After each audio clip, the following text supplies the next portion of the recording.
What's happening, folks? Back with another reaction, back with some more Bee Gees. Apologies, this deep dive went a little bit longer than I intended since the last reaction, but we're back to start Odessa. And once again, shout out to Amy and to Kim and to Adam and to Lisa. You are all vastly appreciated for contributing to the Bee Gees deep dive. So yeah, Odessa, it's a city in Ukraine. It's a coastal city, and indeed, I noticed, is it the first track?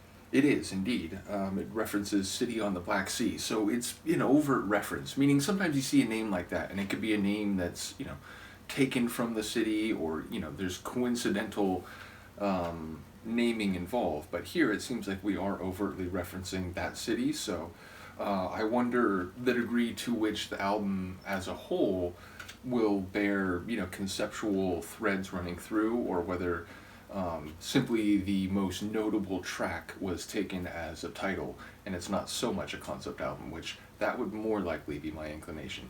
In any case, I do remember multiple comments and recently people were saying, I think it was Amy and Lisa, and they were saying that this album didn't end up becoming what they envisioned it to be, but it's still, I think, regarded certainly by folks here on the channel as a worthwhile album and a good artistic achievement. So yeah, I'm looking forward to the full album. There are a number of tracks. There's 17 tracks, and they're all I think the shortest one is under 2 minutes, but a number of them, including most notably the first one here, are several minutes long. There's a bunch that are over 4 minutes, a bunch that are over 3 minutes. So, but yeah, this one is 7.5. So let's get to it. This is Odessa, and it's given the parenthetical subtitle, City on the Black Sea.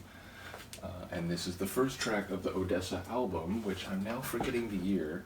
Presumably it'll say it here. Is it 69? Yeah, I think it says 69. So this is the Bee Gees from Odessa, and it's Odessa, City on the Black Sea.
I lost the ship in the Baltic Sea.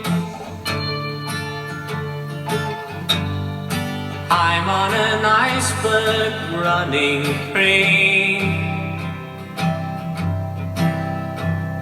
sitting, filing this berg to the shape of a ship, sailing my way back to your lips.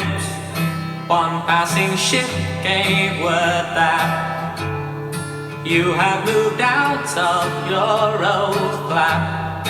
You love the vicar more than words can say. Tell him to pray that I won't melt away, and I'll see your face again. Odessa.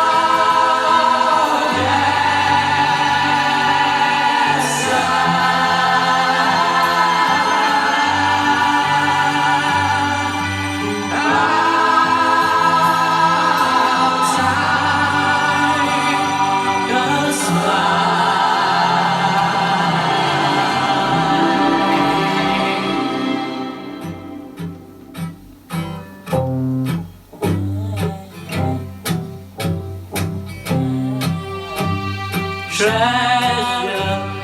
You know the neighbors that live next door. They haven't got their dog anymore.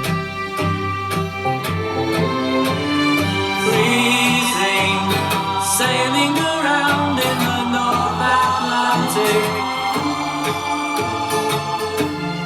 Can't seem to leave the sea anymore. I just don't understand why you just moved to Finland. You love that finger more than words can say. Ask him to pray that I won't melt away. And I see your face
So is that the story? Was that 7.5 minutes? I didn't realize.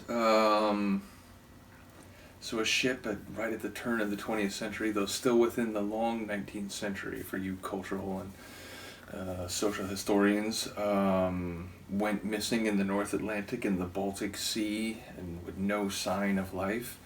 But there were lines about like going to Finland, and I felt like it felt like there was more than just the sinking or the disappearance of the vessel, it felt like. But yeah, sonically that was crazy. It felt like this mixture of the instruments, the acoustic guitar especially, which again by the end the forte playing, just the fortissimo, I guess, I'm not sure if that's the right conjugation, but the intensity of the playing was really standing out. But the acoustic guitar, the cello, I think there was a violin in there. The harp is a bit different because the harp definitely has that angelic, it's from some celestial realm sort of sound, but a lot of the sonics felt very grounded, human, down to earth.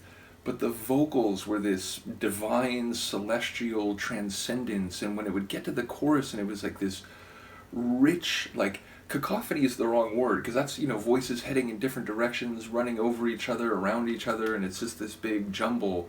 But the harmony, like, it's part of it, but it was this, like, full soundscape. It was just this intense vocal texture. And then, in particular, there was one moment, like, in the latter stages where it took that and it, like, raised it to an even higher energy level. Like, it was just crazy. And there was obviously one part where it felt like that texture was echoing or echoic. It had this, like, some of the voices were, they do that sort of trailing to the distance type of, sonic sensation. So that was a really cool production. Again, even if I'm not entirely sure what's going on, though obviously it seems like the central theme, the concept which opened and ended the song, is about the ship sinking in 1899. So really crazy. Looking forward to the rest of the album. Ultimately, again, there are a number of tracks to go, not all as long as that, but the next one is You'll Never See My Face Again. Which sounds either like a promise or a threat, maybe both. We'll have to see what that's all about as a large engine car goes by.